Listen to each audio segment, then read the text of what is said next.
gue lagi nggak menghina, gue lagi menggunakan akal sehat gue nggak akan terima ketika ada Tuhan cacat.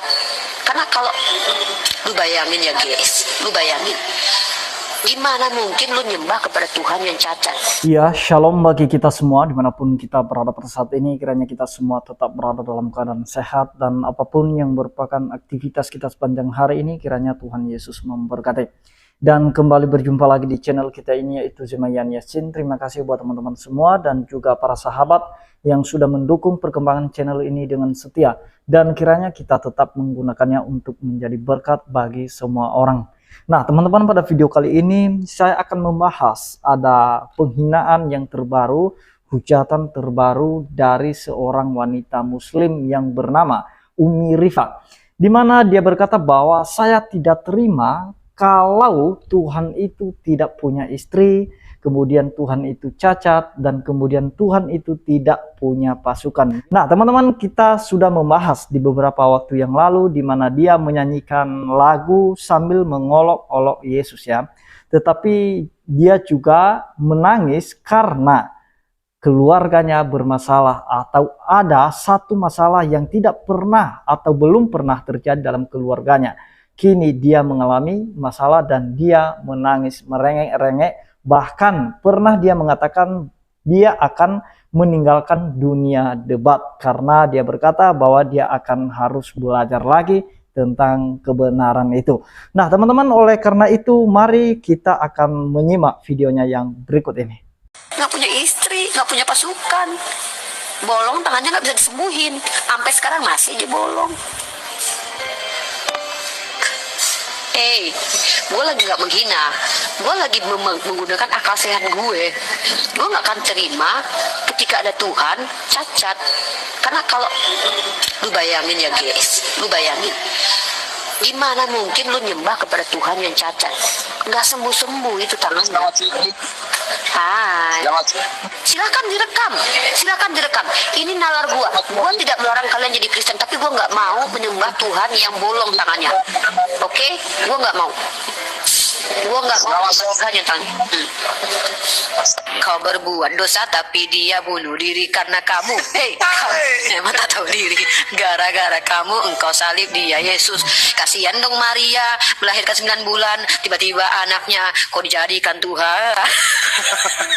Dasar nyembah Molok. Tiap hari engkau kutuk Yesus. Dasar kau meracun, hari-hari kau kutuk Yesus. Kau yang berbuat dosa, kau yang memperkosa, engkau yang mencuri permen di supermarket. Hei, kau tak tahu diri, kau berbuat dosa tapi Yesus bunuh diri. Hei. Wah itu asik tuh, nanti kita jadiin parodi nanti kita jadiin parodi tuh. Pokoknya sebelum diskusi sama Otit kita harus ada lagu kebangsaan ya. Ada lagu kebangsaan. Mungkin Uni sebelumnya belum pernah ada masalah sampai ada curhat yang bercucuran air mata. Nggak pernah. Nah itu dia.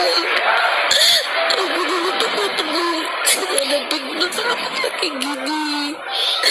Aku harus bisa sama anak aku gak pernah. Dari dulu anak aku lahir, aku gak pernah bisa sama anak aku. Gak pernah.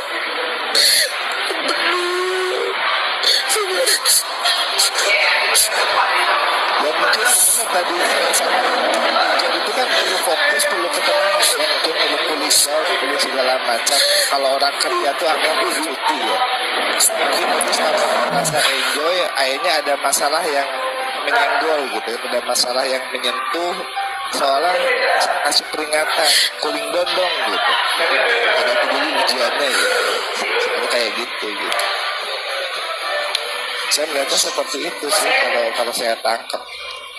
Terlepas dari masalah gender laki-laki atau perempuan, tapi ya ini sedang menghadapi satu ujian yang levelnya sedang tidak seperti biasanya gitu. Mudah-mudahan ini dalam rangka naik level. Ya, aku juga manusia biasa kali.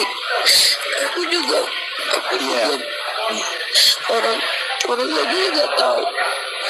Dan sekarang tuh kayak kenapa kok tuh bener-bener udah dilaknat Allah ya sekarang, kenapa aku tuh bener-bener udah dilaknat Allah ya sekarang, udah dilaknat Allah ya sekarang, kayak gitu-gitu. Aku kayak beda banget, orang tuh banyak bilang ya aku tuh beda, bisa tuh berubah gini-gini. Apaan sih orang-orang kayak gak tahu aja, emang aku dia aja kayak gini gitu kan.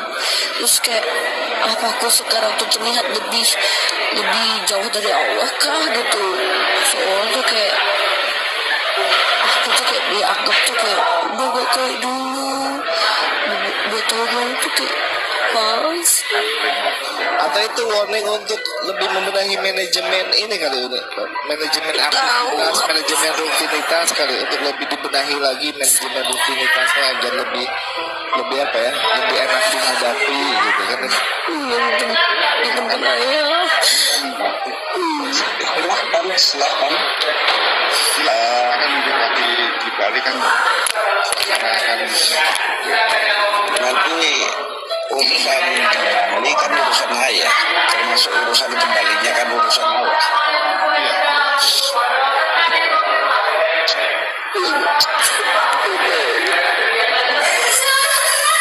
Mulai dari jadi Amerika itu sekarang sedang mengalami titik jenuh gitu. Oh, jadi kamu itu mau menyembah Tuhan yang punya istri gitu ya? Apalagi banyak istrinya, makin keren bagi kamu gitu. Lucu juga si Rifa ini ya. Gue suka gaya lo, sih asik. Rifa yang cantik. Memang betul Tuhan Yesus itu tidak punya istri. Dari pernyataanmu ini saja sudah membantah narasi dari Nandar, yang dimana Nandar menuduh Tuhan Yesus menikah, dan Rifa mengatakan tidak punya istri. Iya betul lah Rifa, memang Tuhan Yesus itu tidak punya istri, tidak pernah menikah ketika datang ke dunia. Betul. Hari ini aku akan hancurkan dia dan aku akan baptis dia dalam nama Allah Subhanahu wa taala. Nih Carol, gimana perasaannya ketemu sama Uni? Saja karena sering ketemu di live. Lah aslinya Di teror. jadi aslinya Uni cantikan mana, yang di sosial media atau asli? Sosial media.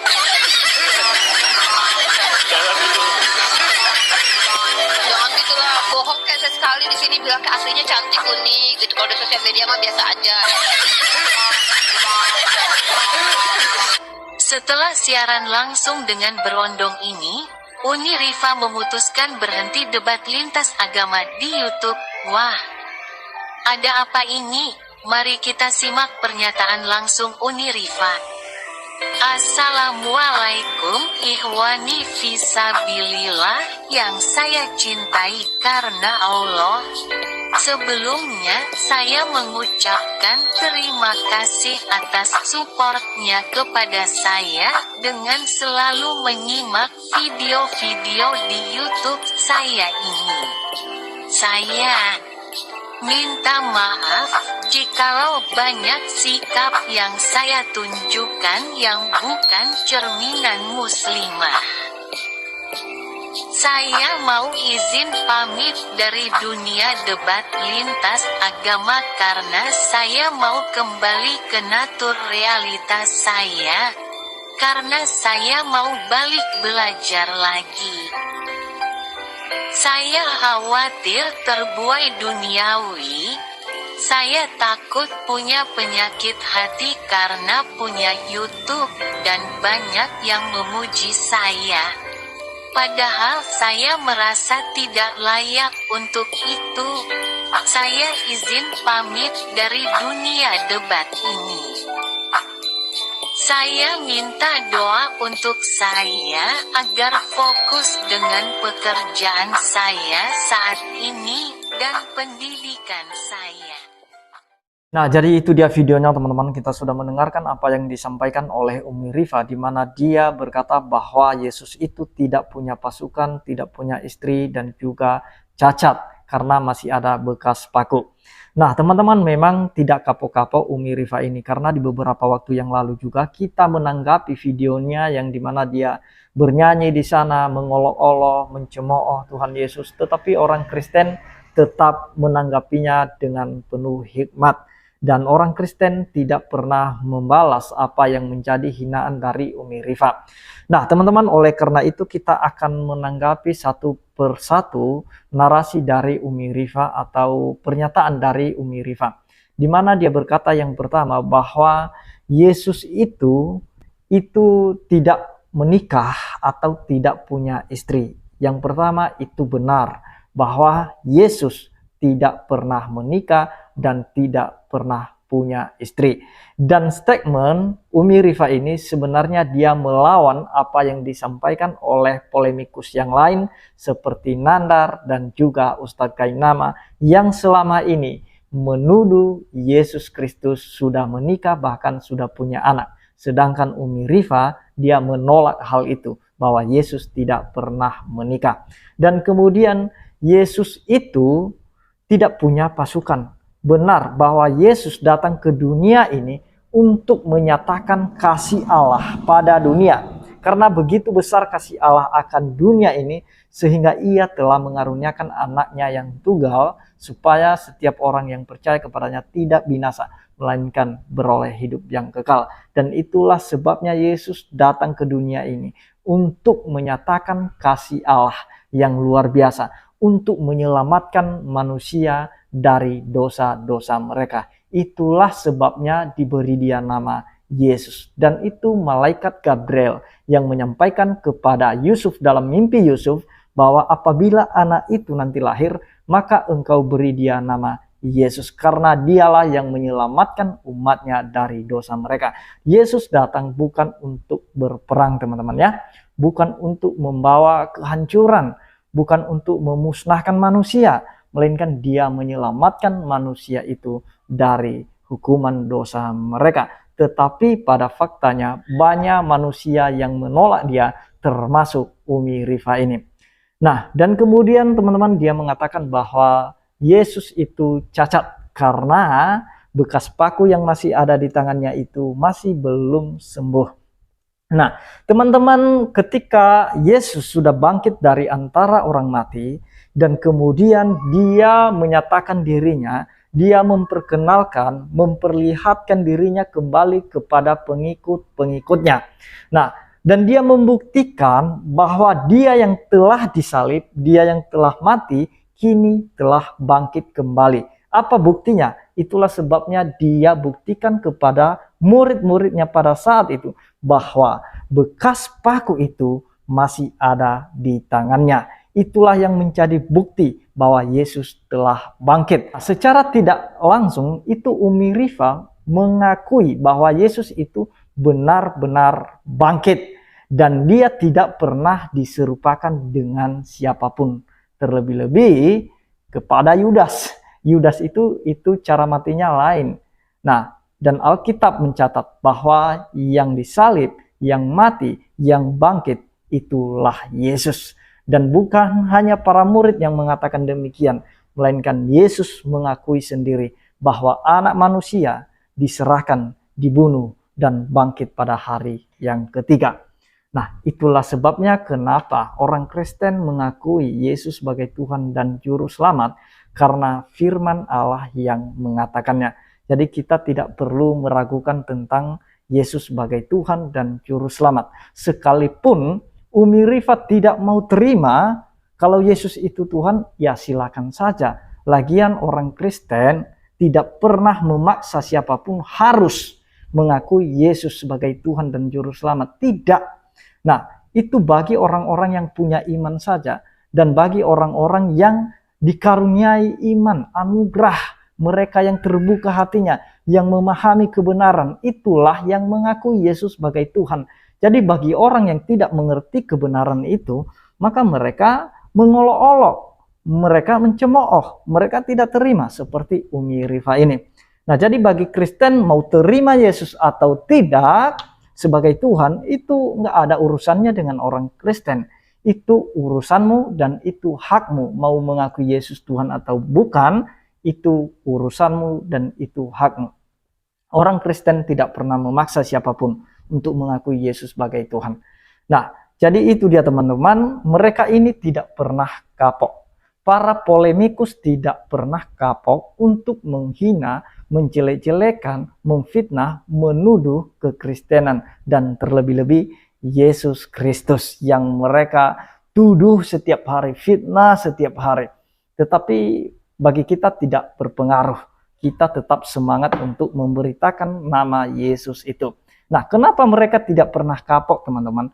Karena hukum itu tidak pernah menyentuh mereka. Sekalipun mereka diproses secara hukum, ya paling hukumannya berapalah. Kita sudah tahu Yaya Waloni. Kita sudah tahu siapa-siapa saja yang sudah diproses secara hukum.